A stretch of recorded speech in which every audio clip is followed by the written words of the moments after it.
নমস্কাৰ। আজিৰ বিষয়ভাগ হ'ল শ্ৰীমদ ভাগৱত গীতাৰ 16 অধ্যায়ৰ দ্ৰব্যাসুৰ সম্পদ বিভাগ যুগৰ তাৎপৰ্য। দ্ৰব্যাসুৰ সম্পদ বিভাগ যুগত ভগৱান শ্ৰীকৃষ্ণই অৰ্জুনক কোৱাৰ চলৰে মানৱ সমাজৰ মাজত আসুৰিক গুণ লুকাই আছে আৰু সেই গুণসম্পন্ন ব্যক্তিসকলৰ বিষয়ে অৱগত কৰিছে। প্ৰভু ভগৱন্ত শ্ৰীকৃষ্ণই কৈছে যে মানুহৰ মাজত সুৰাসুৰ প্ৰবৃত্তিবোৰ লুকাই আছে আৰু ইয়াৰ প্ৰভাৱত কিছুমান মানুহ সৎ হয় আৰু কিছুমান মানুহ অসৎ হয়।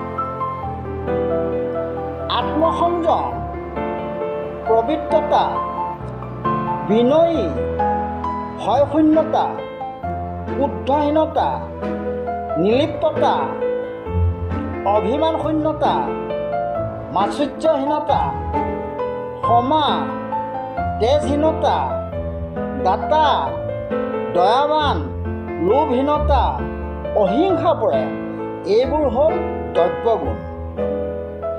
যিসকলে ভগৱানক বিশ্বাস নকৰে, ইন্দ্ৰিয় সুখকেই সুখ বুলি ভাবে, বেদশাস্ত্ৰ নামানে, ভগৱানৰ অস্তিত্ব নাই বুলি ভাবে, কামনা বাসনাকে মূল বুলি ভাবে, তেনে ব্যক্তিসকল আসুৰিক গুণৰ অধিকাৰী। তেওঁলোকৰ কামনা বাসনা কেতিয়াও নিবৃত্তি নহয়। তেওঁলোকে বাৰে বাৰে আসুৰিক যোনিত জন্ম লৈ পৃথিৱীলৈ আহে আৰু বাৰে বাৰে পাপ কৰ্মত লিপ্ত হয়। সংস্কৃতত কৈছে ত্ৰিবিধনং নৰক্ষেদং দ্বাৰং নাহং মমাত্মং কাম ক্ৰোধস্থ লোভস্থ সমাদত্তং তজেত। অৰ্থাৎ কাম, ক্ৰোধ আৰু লোভ এই তিনিটাই হ'ল নৰকৰ প্ৰৱেশ পথ। সেয়েহে এই তিনিৰূপো পৰিত্যাগ কৰিব লাগে। কাম, ক্ৰোধ আৰু লোভ নামৰ এই তিনিৰূপো মানৱ জীৱনৰ চৰম ধ্বংসকাৰী। এই তিনিৰূপৰ পৰা যিসকলে নিজকে বিচ্ছিন্ন কৰিব পাৰিছে তেওঁলোকে দ্ৰব্যগুণৰ অধিকাৰী, আৰু যিসকলে পৰা নাই তেওঁলোক আসুৰিক গুণৰ অধিকাৰী। আকৌ কৈছোঁ, কাম, ক্ৰোধ আৰু লোভ এই তিনিওটাই হ'ল নৰকৰ প্ৰৱেশ পথ। সেয়েহে এই তিনিৰূপো পৰিত্যাগ কৰিব লাগে। কাম, ক্ৰোধ আৰু লোভ নামৰ তিনিৰূপো মানৱ জীৱনৰ চৰম ধ্বংসকাৰী। এই তিনিৰূপৰ পৰাই যিসকলে নিজকে বিচ্ছিন্ন কৰিব পাৰিছে তেওঁলোকে দ্ৰব্যগুণৰ অধিকাৰী, আৰু যিসকলে পৰা নাই তেওঁলোক আসুৰিক গুণৰ অধিকাৰী।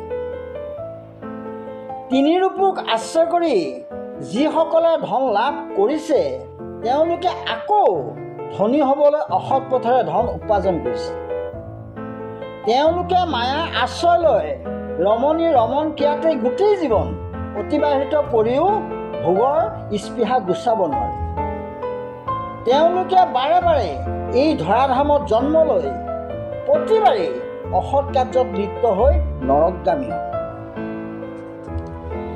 এই আসুৰিক গুণৰ অধিকাৰীসকলে ঈশ্বৰৰ অস্তিত্ব মানি নলয় আৰু জড় জগত নিজৰ পৰাই সৃষ্টি বুলি ভাবে, আকৌ লয় হয় বুলিও ভাবে। চেতন আৰু জড় পদাৰ্থৰ মাজত যে পাৰ্থক্য আছে সেইটো স্বীকাৰ নকৰে। তেওঁলোকে এইবোৰ মনে সজা কাল্পনিক কাহিনী বুলি হাঁহি দিয়ে।